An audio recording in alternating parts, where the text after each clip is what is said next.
to welcome our second keynote speaker, and I'm very pleased to have David Irving with us. He made a very long travel from Australia. And David Irving is a lecturer in music at the Australian National University. An ethnomusicologist and cultural historian, he works on the role of music in intercultural exchange, colonialism, and globalization from the 16th century to the 20th century, and this with a special focus on Southeast Asia.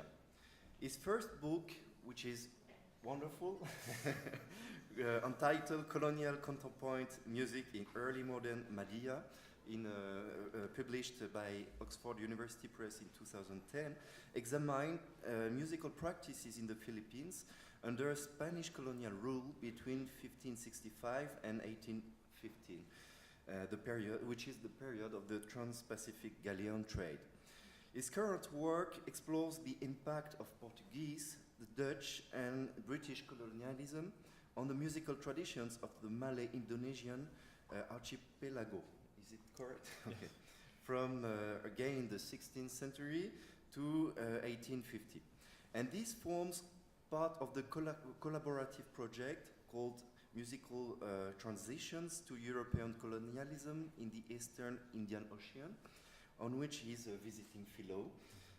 And this big project is funded by the European Research Council, and it is based at the King's College London. So David Irving is also writing a book, so there is a coming book on European music and globalization in the early modern world. So this is very important, I think, for this conference, because there is now a big focus on the historical approach of these phenomena, which are not recent, but very ancient. So David Irving will give us a lecture entitled David, the Psalms and Ontologies of Music from Western Europe to Southeast Asia, from 1550 to 1850. Thank you again for this lecture. Thank you very much. And thank you to Hugo and to the entire organizing committee for inviting me here. It's a very great honor to be here. I'm going to begin in medias res.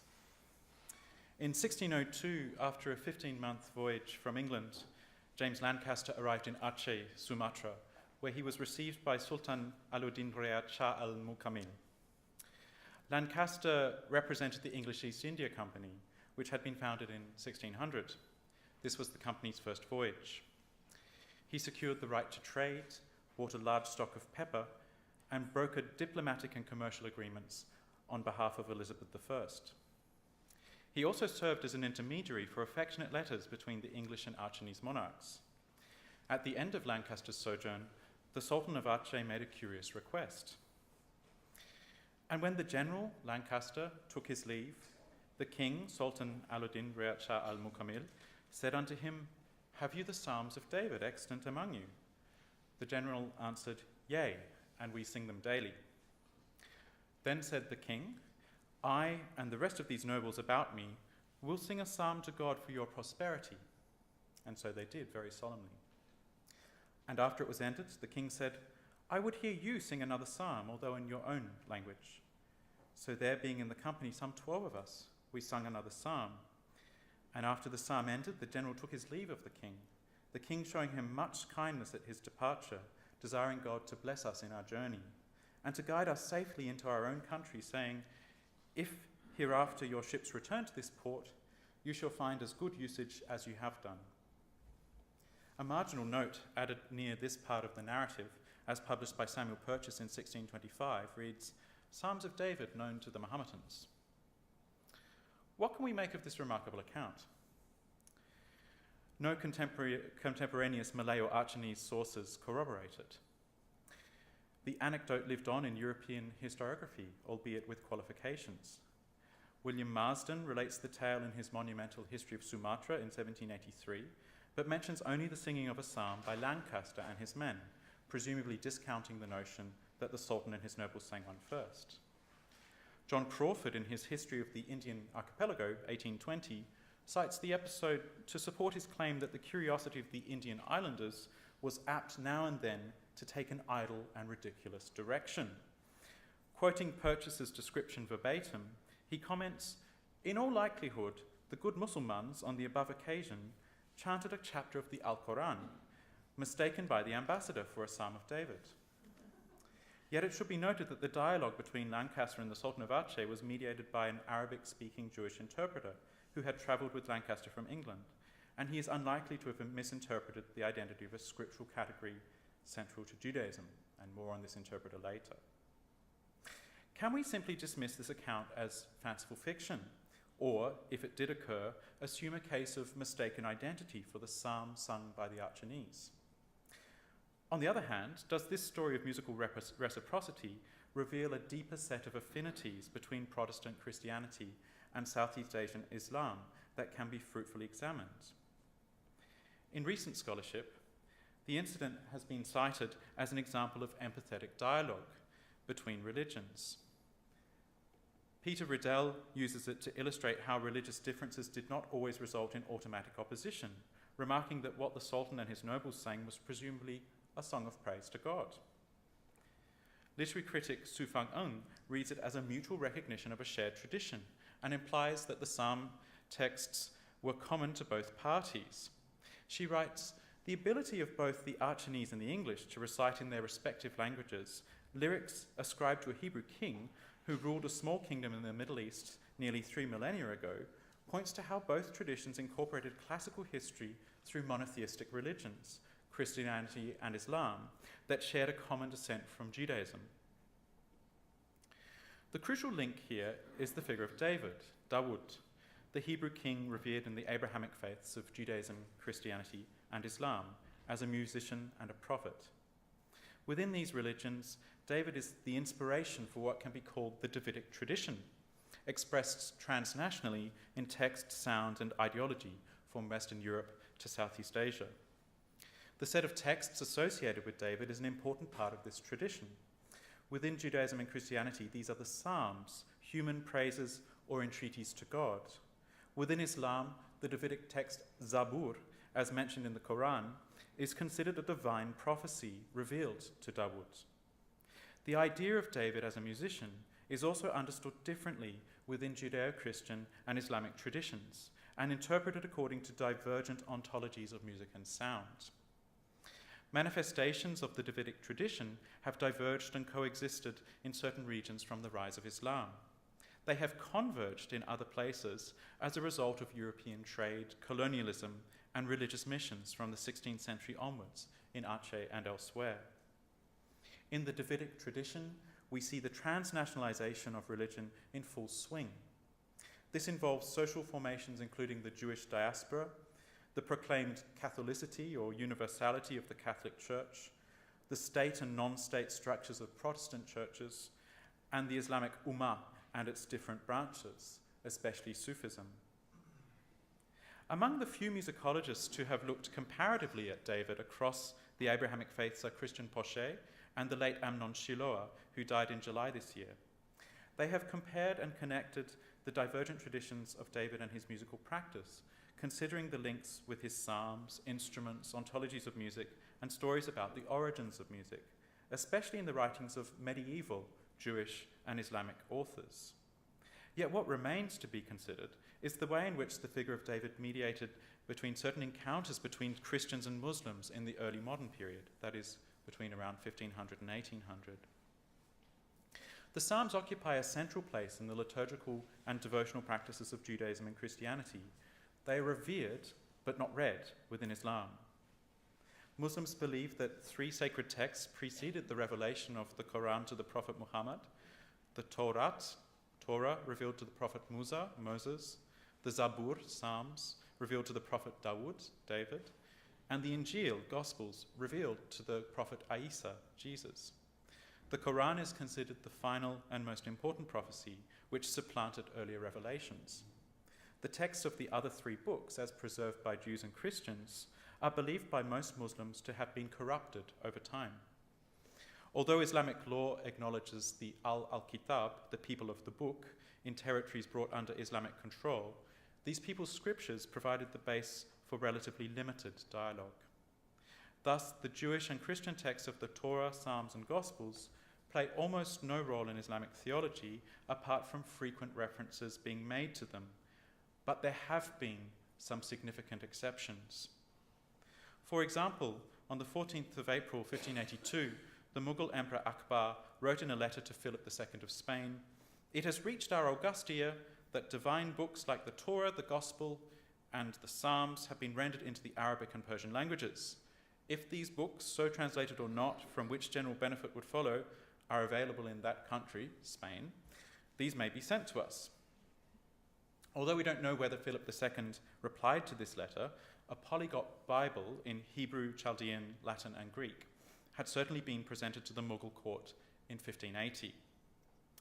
In the Safavid Empire, a translation of the Psalms into Persian was ordered by Shah Abbas I in 1618.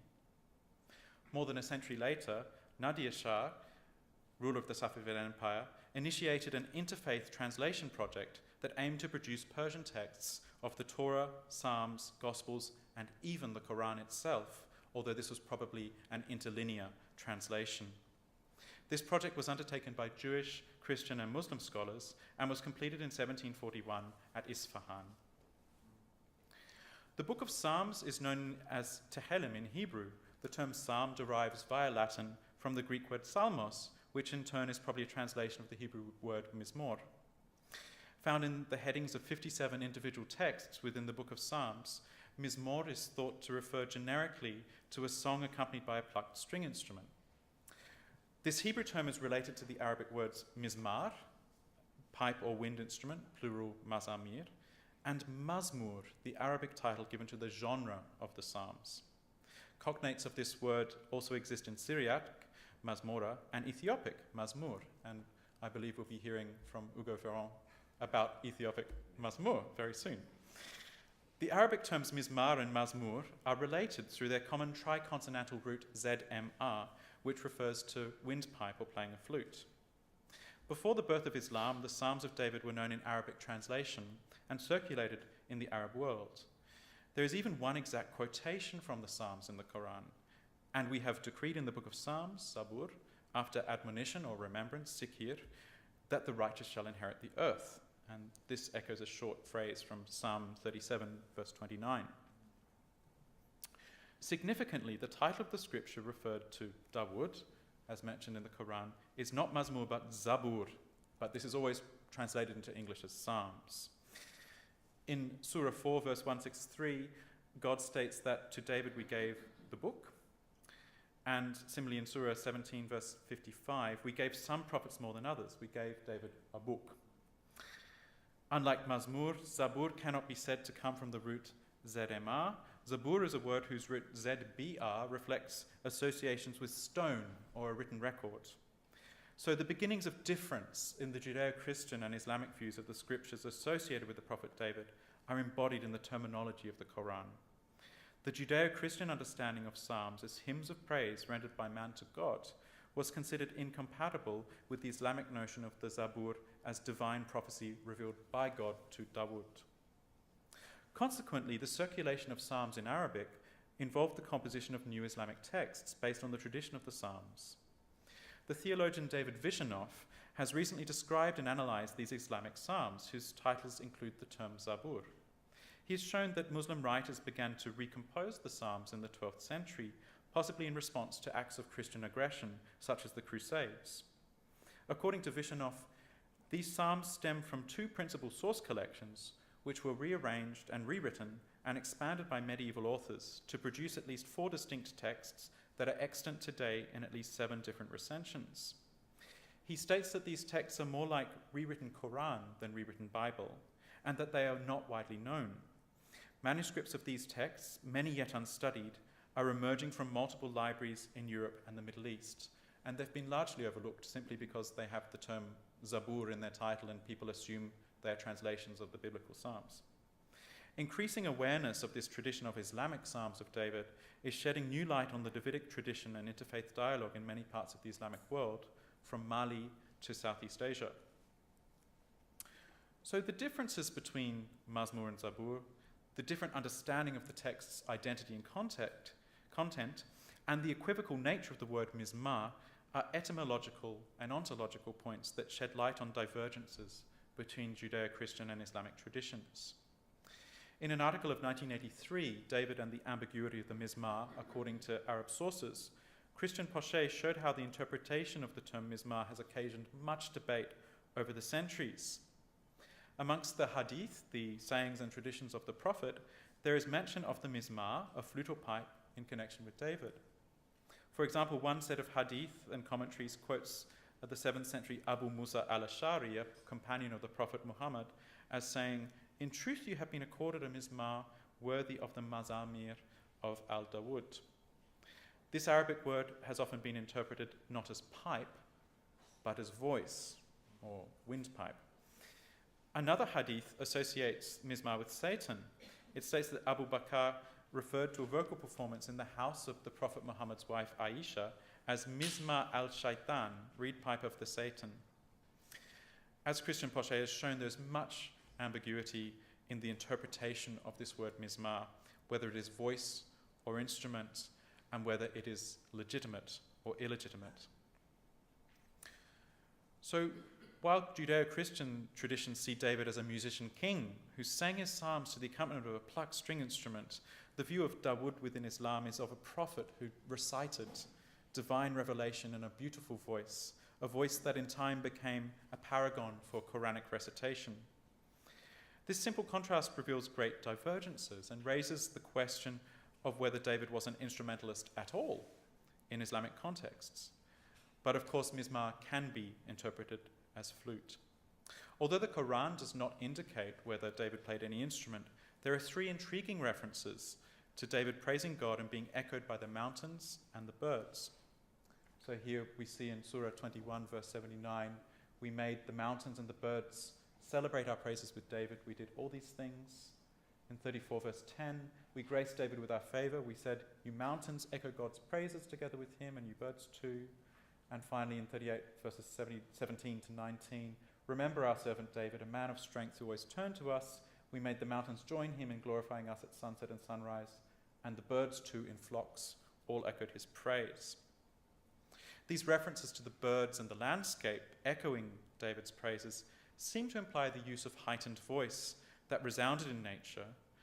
They also highlight the fact that the relationship between birdsong and the definition of music, as well as the origins of music, is as complex an issue within Islamic contexts as it is within Western philosophy. Let's move on to consider some depictions of David. The rich iconography in Judaic and Christian traditions of David as a king and a musician displays a diverse array of instruments: harp, psaltery, organ, lyre, bowed instruments. Although graven images of prophets are rare within Islam, they do exist in certain fields of art, especially Persian and Mughal traditions. I searched for several years to see whether any of them could shed any light on Islamic perspectives about David's instrumental practices.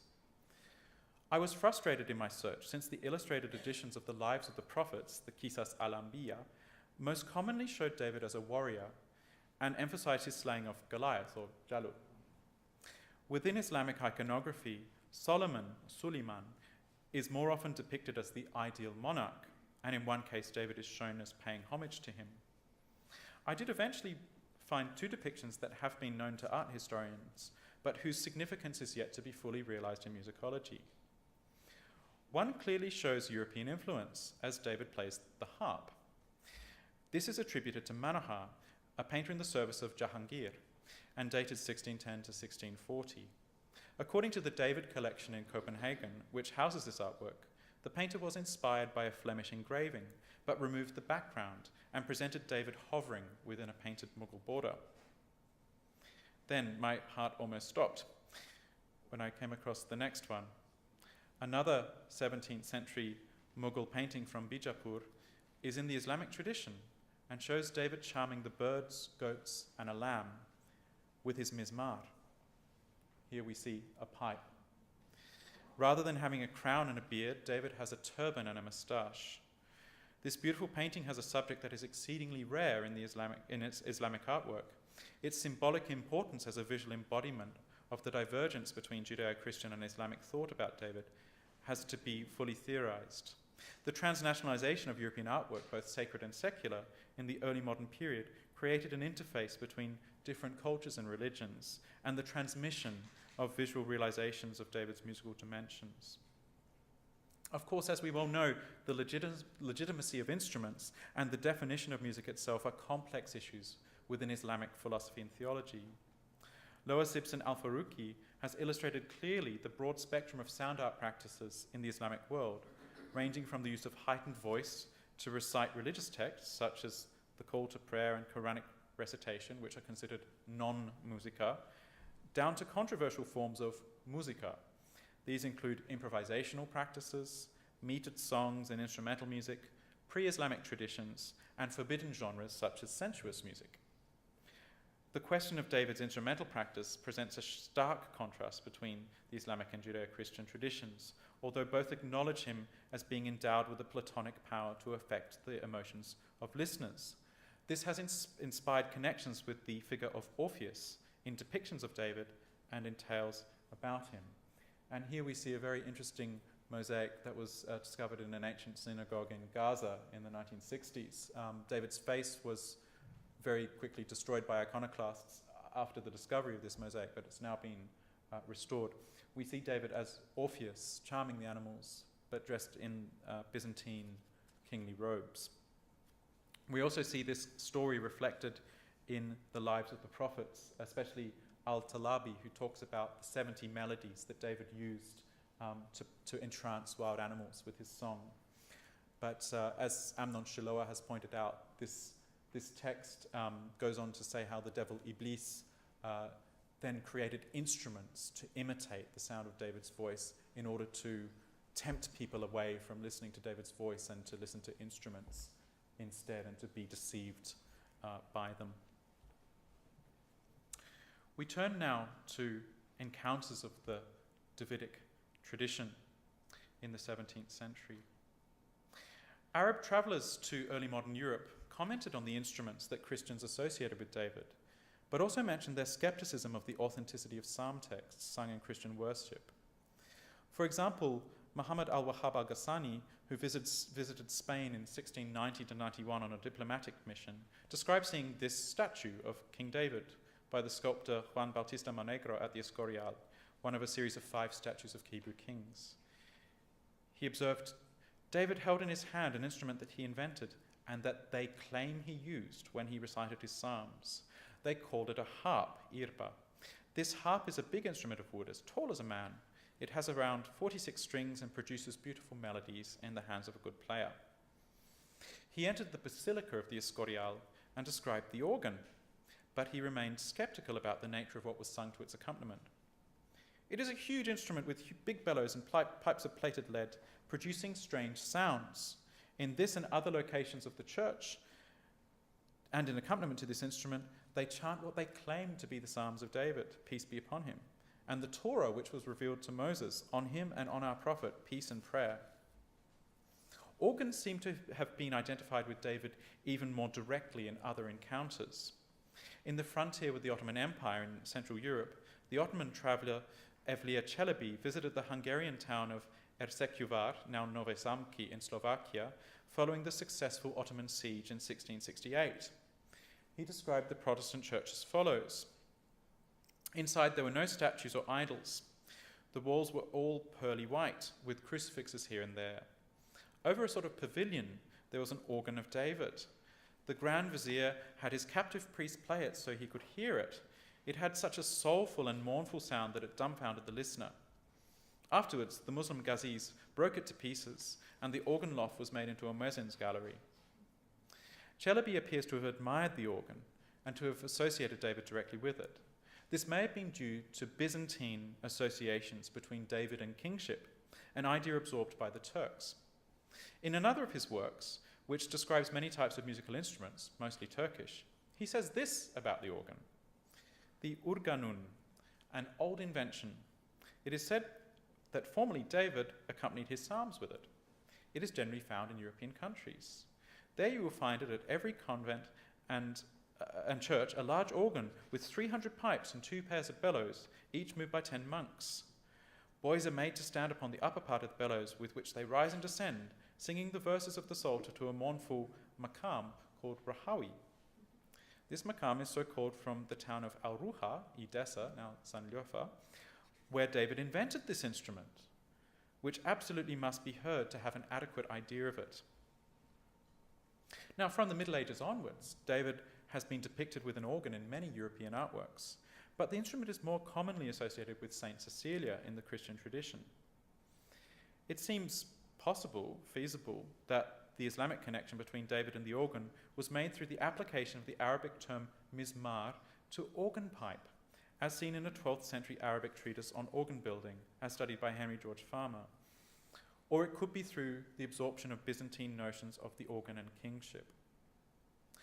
This connection between David and the mizmar was played out in another Christian-Muslim encounter in the early 17th century, this time at the island of Socotra in the mouth of the Gulf of Aden, so in the very sort of northwestern reach of the Indian Ocean. In 1615, Sir Thomas Roe engaged in a dialogue with Amir bin Said, Sultan of Socotra, an account of which was published by Samuel Purchas in 1625. Hearing our hautboys, shawms, in the general's boat, the Sultan asked if they were the Psalms of David. And being answered yes, he replied, "It was the invention of the devil who did invent it, for King David, who before praised God with his lips and heart and devotion, but after it was left to senseless instruments." Sick. This dialogue is not implausible, especially since it refers to Islamic polemics about instrumental practice. Yet the strange phrasing of the Sultan's question remains significant. He didn't ask whether the hautboys were playing the Psalms of David, as it's often been interpreted and was interpreted here, but he asked whether they were the Psalms of David. Something was clearly lost in translation here. It seems likely that he was asking not whether they were mazmur, but in fact whether they were mazamir, the pipes of David, the plural of mizmar, which referred to many types of wind instrument, especially reed instruments. Given that shawms sound very much like certain kinds of mizmar and in fact are related directly to them, it seems most likely that the Sultan said Mazamir al-Dawood, not Mazmur al-Dawood, as he, like other Muslims, would have referred to the Davidic text as Zabur. Even if the Sultan of Socotra was referring to an instrument rather than the Psalms, the biblical texts themselves were known by this term in some Islamic societies. The Psalm settings of Ali Ufki, a prominent musician in the 17th century Ottoman court, are widely known. Ali Ufki was born Wojciech Bobowski in Lwów, Poland, and was captured by Ottoman forces at an early age and taken to Istanbul, where he converted to Islam. He became one of the most important interpreters and musicians at the 17th century Ottoman court, and left behind several music scores, written in Western staff notation, but from right to left. One is a manuscript containing musical settings of the first 14 biblical psalms, titled Mezamir, translated into Turkish verse, and this is now in the Bibliothèque Nationale de France. An examination of the notated melodies reveals that they are adapted practically verbatim from the Genevan Psalter, and here you can see a mirror image, da-da-da-dum, ba-da-da-dum, and so on. Ali Ufki was raised a Protestant in his early life, and he may have remembered these melodies, or he may have had access to a printed copy of the Genevan Psalter. As Cem Bahar and Judith Haug have shown, Ufki's musical settings accommodate the modal writing of the Genevan melodies into the Turkish makam system. It's likely that Ali Ufki would have performed these pieces with local musicians. They may have had particular resonance in Sufi practices. The Psalms of Ali Ufki have recently featured in a number of performance projects that seek to combine elements of musical devotions from the Abrahamic faiths. And in the central CD cover, you can see David with a viol or a viola d'amore and the head of Goliath beneath him. And we're going to watch a video of one such project by Sarband and the King Singers.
There is a long history of translating the Genevan Psalter into other languages. The Dutch were especially prominent in South and Southeast Asia in propelling this project.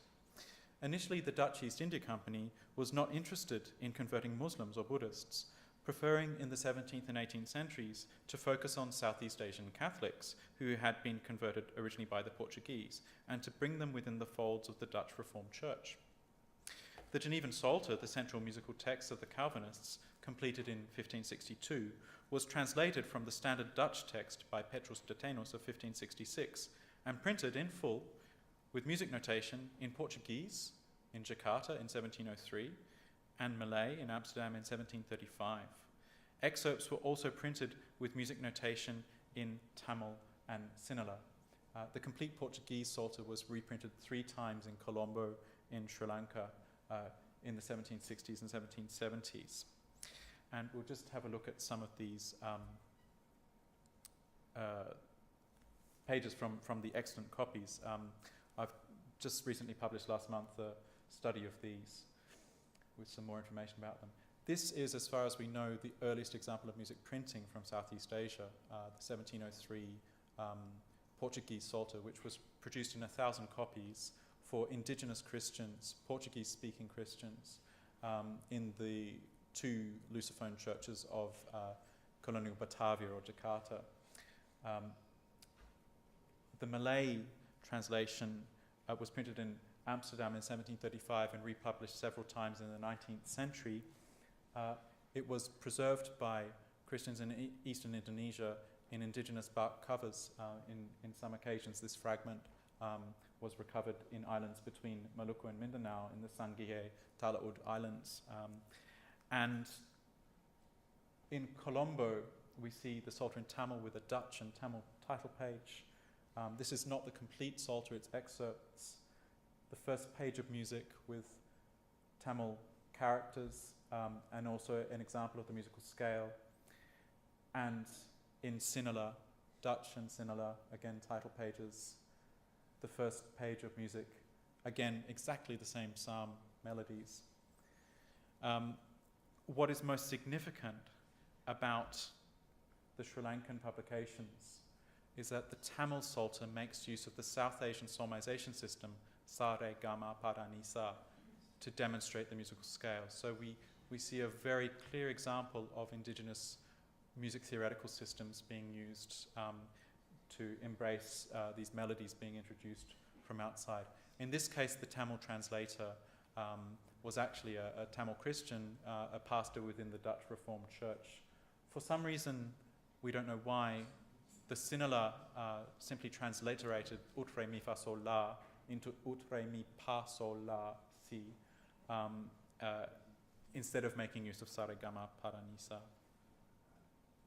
Turning to the Malay translation, for the complete Genevan Psalter in Malay, published in 1735, the first word of the title chosen by the translator George Hendrik Vertley was significantly the Malay term syair, an important genre of narrative poem within Malay classical literature.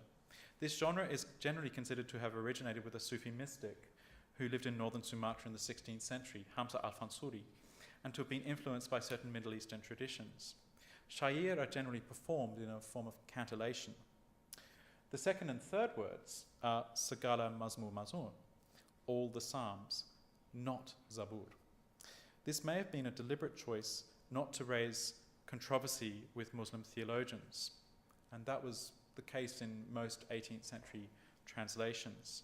From the 19th century, however, large-scale Protestant missionary societies were established throughout South and Southeast Asia, and they did attempt to proselytize among Muslims, and they used the Quranic term Zabur in the titles of psalm texts, mostly prose translations. So on the left we see a Malay translation in Jawi script, Arabic script, which is Zabur, that is all the texts of the Psalms. And again in Roman we see Zabur, that is all the Psalms. So this conceptual disjuncture between the divergent Abrahamic notions of the Psalms, the Mazmur and the Zabur, and what we've discussed in terms of trajectories in this divergence, gives us pause to think in more detail about these encounters and dialogues. It brings us back to our original question, what did the Sultan and nobles of Aceh actually sing to Lancaster in 1602, if they did it at all? There seem to be three possibilities. First, that the Sultan and his nobles had already learnt a Genevan psalm from Dutch Calvinist traders or navigators, and that they sang something in Dutch. Second, that it was a cantillation of one of the medieval Zabur texts, identified by David Vishanoff, the Islamic psalms that were composed from the 12th century onwards, or that it was the Sufi devotion of zikir, a practice that remains strong in Aceh to this day. Let's consider these in turn. First, just prior to Lancaster's visit in 1602, the Dutch navigator Frederick de Houtman was held captivity in Aceh between 1599 and 1601. He learnt Malay and published the first Malay-Dutch word book on his return to Europe. He wrote a vivid account of his experiences, which circulated widely, and he describes how he was strongly encouraged, including the threat of death, to convert to Islam, but he resisted and engaged in detailed theological disputes with the leading ulama of Aceh. And his language skills must have been quite good because he, according to him, he was discussing really the finer points of theology. The publication of his Malay vocabulary and the details he provides about Islamic religious practices, perspectives, suggests that he did understand the discourse. He quoted biblical scripture to the ulama, the religious leaders, to support his theological argument, and it seems not unreasonable to assume that he, as a staunch Calvinist, would have sung Genevan psalms in his captivity. Given the theological exchange that reportedly took place, and de Houtman understood enough Malay to discuss whether Jesus was the Spirit of God versus Muhammad being the messenger of God, and to discuss the meanings of these specific Malay and Arabic terms. It's not inconceivable that in the strongly Sufi milieu of Aceh, that de Houtman introduced some psalms to his interlocutors, one of which may have been sung to Lancaster a year later. Second, with reference to the Islamic Psalms hypothesis and David Vishanoff's work on these texts, it's feasible that some medieval Zabur texts could have been transmitted from the Arab world via traders, religious leaders, or pilgrims returning from the Hajj. Evidence from the writings of Hamza al-Fansuri in the late 16th century, who is known to have made a pilgrimage to Mecca, supports this hypothesis. In his treatise Azra al-Arafin, The Secrets of the Gnostics, written in Malay, he makes a direct quotation in Arabic from a text he calls Zabur. In 1970, Najib al-Attas published his study, The Mysticism of Hamza al-Fansuri, in which he analyzed and translated the treatise, rendering the Arabic verse as follows: I am the existent one, seek me and you will find me. If you seek other than me, you will not find me. And this is from Zabur. However, al-Attas noted that he was unable to trace the origin of the text.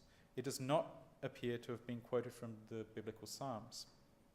Another text from Aceh, the Bustan al-Salatin, the Garden of Kings, written between 1638 and 41 by Nur al-Din Muhammad, also seems to contain a direct quotation from an Arabic Zabur text.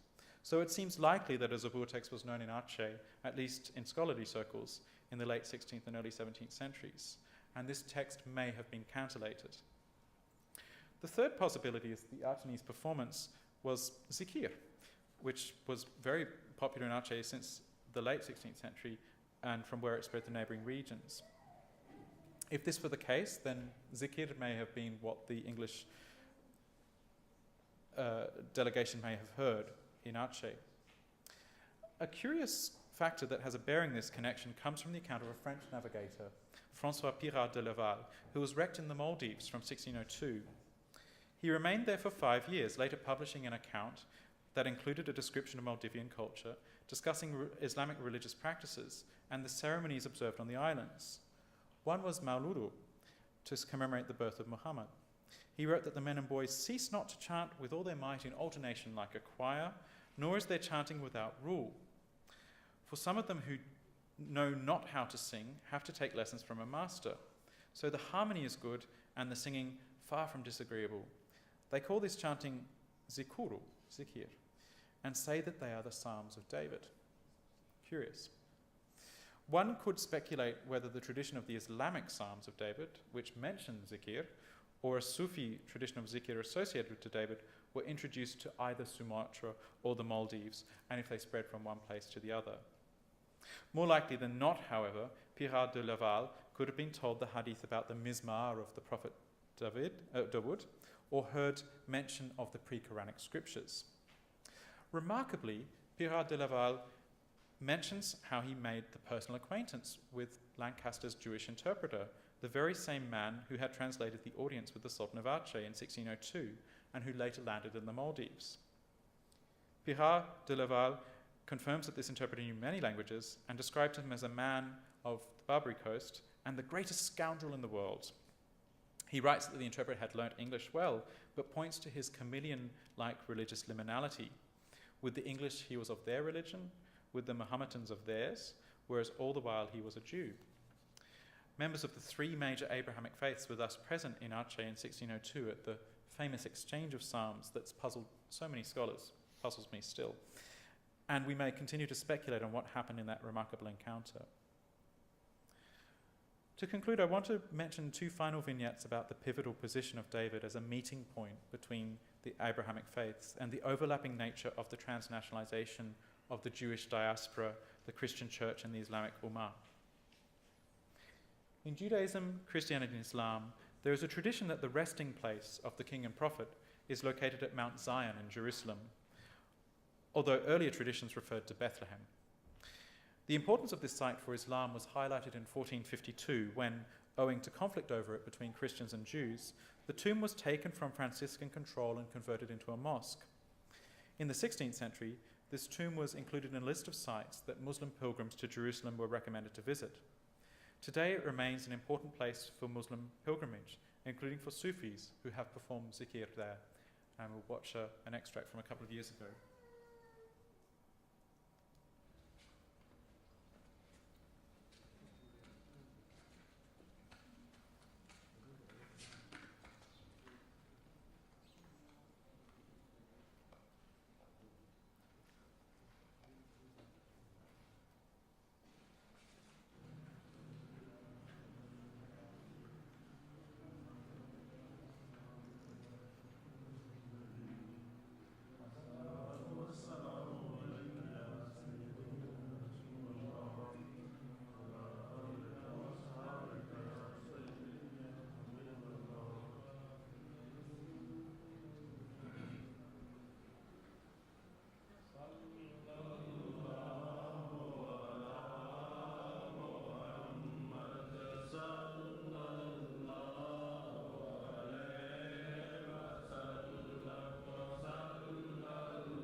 The second vignette also involves Sufis.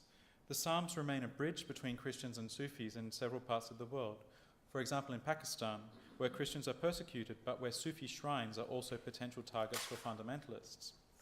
Eric Sawa, a minister of the Presbyterian Church of Pakistan, has revived the practice of singing psalms in the Punjabi and Sindhi languages.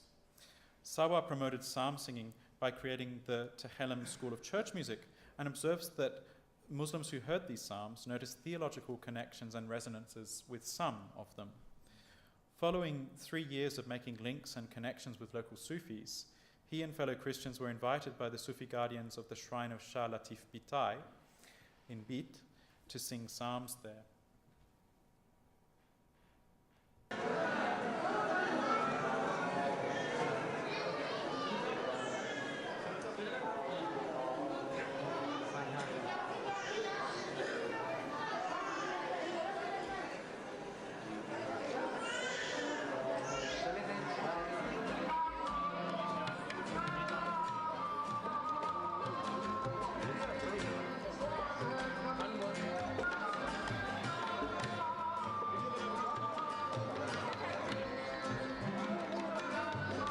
So he's giving a book of Psalms to the Sufis.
In discussing these Davidic traditions between the Abrahamic faiths, we're not just discussing the transnationalization of religion through music, we're also discussing the transnationalizations of religions through music. What happens when these divergent traditions align or when they collide? The long dialogue between medieval Islamic and Jewish scholars was largely unknown to early modern traders from Western Europe who traveled to Southeast Asia and the Indian Ocean region. Yet what we see in the 17th century is a relative openness to the identification of commonalities and affinities between the different faiths, even down to the musical exchange of psalms. Divergent theological positions and attitudes would become entrenched and hardened in the 19th century, however, and controversy over the identity of the psalm texts and the legitimacy of music and instruments continue to this day.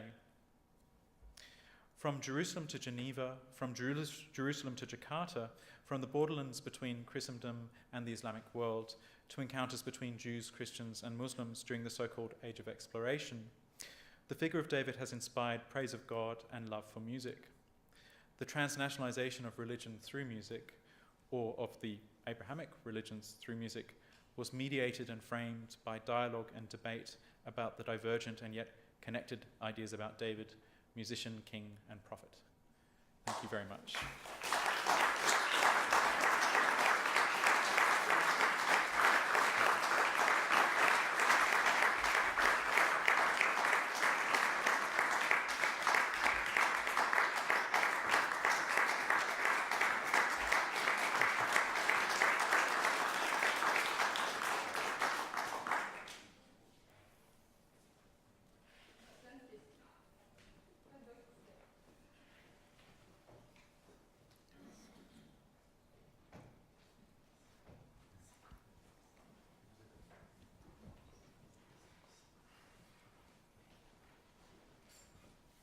Thank you. Bravo, David. I thought that was a wonderful talk, and I just wondered if you got interested in David because of your own name. But I'll leave that. Actually, I can't shed any light on Lancaster's anecdote, but what I can add, I have both a comment and a question. You know, you have this Davidic tradition through Psalms in Ethiopia. Yeah. And it's a very powerful one. He plays the begena, the 10-string lyre, which is a sacred instrument, although there is a devil's instrument that is associated with it, the 6-string karar. Right. They're iconographic depictions, and they are associated with kingship. Right. And they probably were a justification for the entry of a new dynasty in the 13th, 14th century. That being said, the reasons for adaptation seem to be different in different places, and this is what's so interesting, and depending upon the inflection of whether it is Jewish, Christian, or Muslim. But I have another question for you. As you were going through this, and then you hit Aden, and you hit the Indian Ocean, I thought, well, gee, maybe it's not just Jerusalem East. Maybe we're dealing with a broader Islamic spread that has dispersed this tradition all over the rims of the Indian Ocean rim, of which Ethiopia surely is one. And I'm wondering what you think of that possibility. I'm not sure that I can tell you when the Davidic tradition entered Ethiopia. People tend to assume it's very old, but in fact, it may be like many other traditions there that have somewhat later dates, and you have enormous Islamic influences on the liturgies post 14th and 15th century, much later than one would think. So, boy, you've gotten me interested now in looking at this Indian Ocean rim as perhaps an area connecting further to Southeast Asia, where these things are connected. What do you think? Do you think it's possible? Well, I thank you very much for that comment. I think it's certainly possible, and I have a question for you, really. That is it true that the monarchy of Ethiopia traces its lineage to Solomon, the Queen of Sheba? Absolutely, right? And therefore David. I think there is this sense of flow and circulation, and different traditions grow up in different times and places. I'm waiting with bated breath to hear Hugo's paper about the Mezmur as well, because I'm trying to understand what this Ethiopic understanding of the Mezmur is. But others, I don't yet know enough about the liturgies of the Ethiopian church to be able to say anything about that. But I think you're absolutely right. There is this Indian Ocean connection which within which Ethiopia is implicated, very, very strongly, I think. But it's also this idea of kingship and David being revered within Islam as the supreme caliph as well, the first great caliph. And in fact, there's a mosque in Java in which two French scholars discovered inscriptions from the 1540s in Arabic, which refer obliquely but very clearly to David as the caliph of Islam. And this mosque is called Qudus, as in Al-Quds, the holy city of Jerusalem. And so I never quite know whether we're dealing solely with ideas of diffusion from holy lands, whether they are, Israel or Arabia, to other places, or if we're dealing with a kind of a circulation. Well, I think the Portuguese may be part of this as well, and because they definitely had ties in Ethiopia and in India and further east. So there are just lots of routes to explore here, in addition to iconography, in addition to inscriptions, in addition to literature. Thank you very much. I'm looking forward to talking.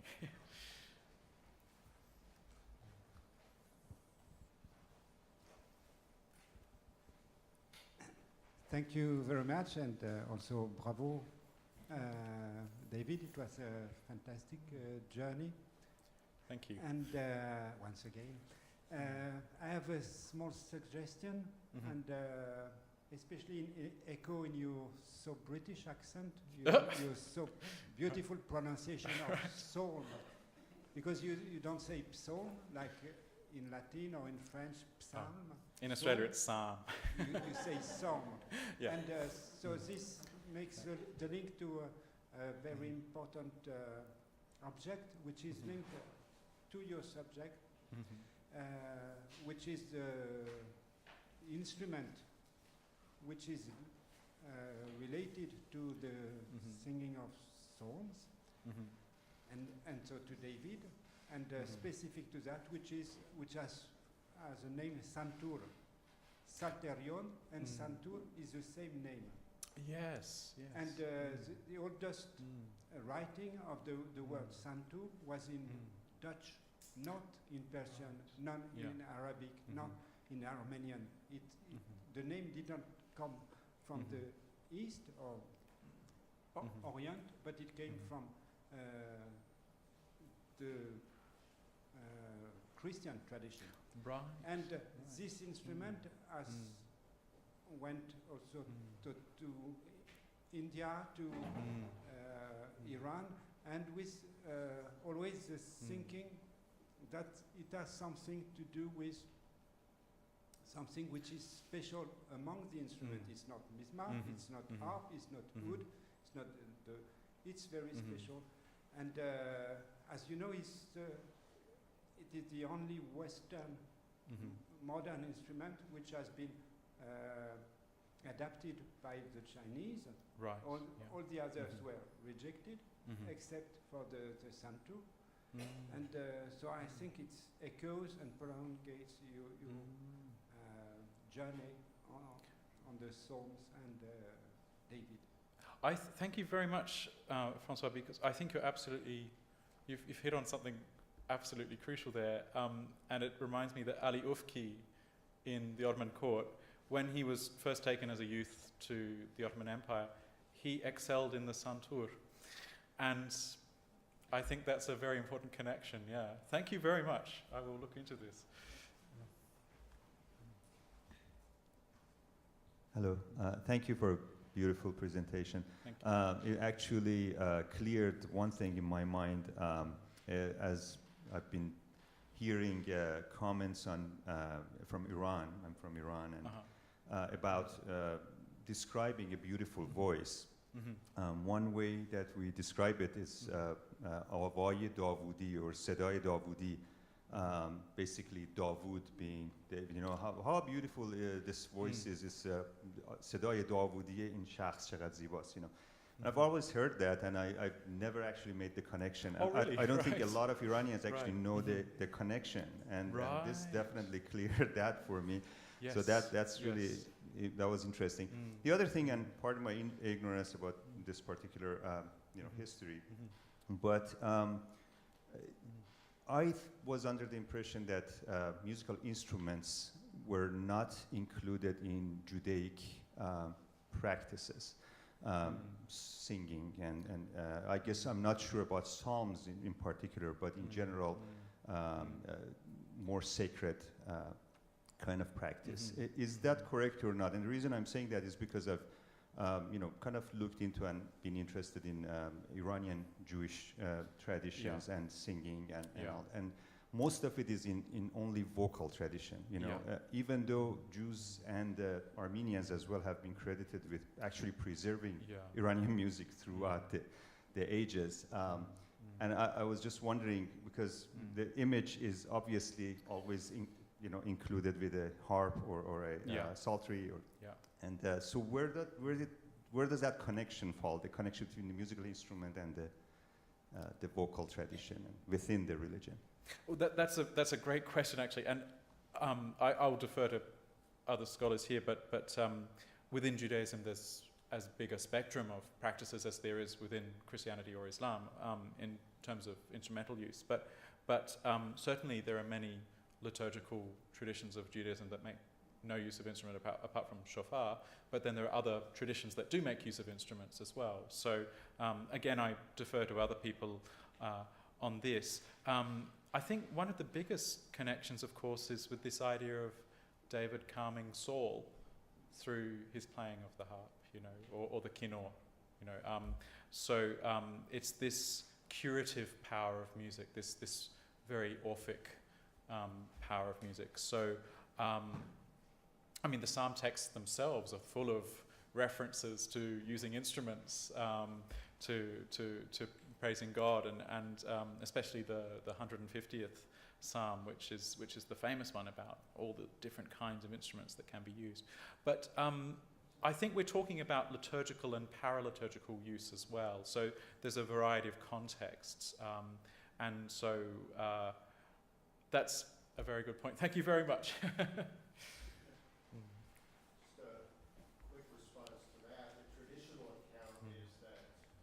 Musical instruments were banned in worship after the destruction of the Second Temple in 70 CE.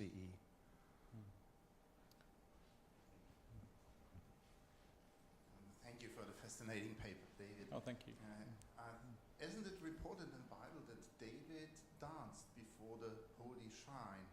And have you traced this and your sources? Could you find something on this?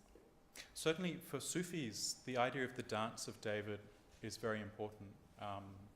And for Sufis, the notion of movement within zikir and the use of instruments is very strongly connected to David. But dance is something that I'm going to be looking into as I press on with this project, because I have seen quite a few references to it.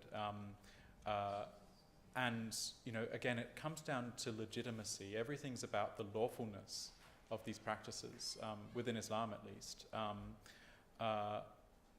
And also within Jewish writings as well, there's a lot of discussion of the dance of David. I haven't seen as much within Christian practices, but what is interesting is that a lot of missionary writings from the early modern period referring to indigenous peoples around the world, when they talk about their dances, they legitimize the dances by saying, oh, it's like David dancing before the Ark of the Covenant. And so there is this trope that goes through some of these writings. But one of the, I think we remember the slide from Al-Talabi about the devil Iblis creating instruments to tempt people away from the pure voice of David. There is an 18th century theoretical treatise that Amnon Shiloah has described it comes from a library in Cairo, where the author actually, at the end of his discussion of this Iblis story, then turns around and says, those who do listen to instruments, like the Sufis, are in the right. So this was clearly a Sufi author who is legitimizing his ideas about instruments. But dance is, I don't know if I've really answered your question, Thomas, but dance is very strongly implicated in this, and thank you for pointing that out. Yeah.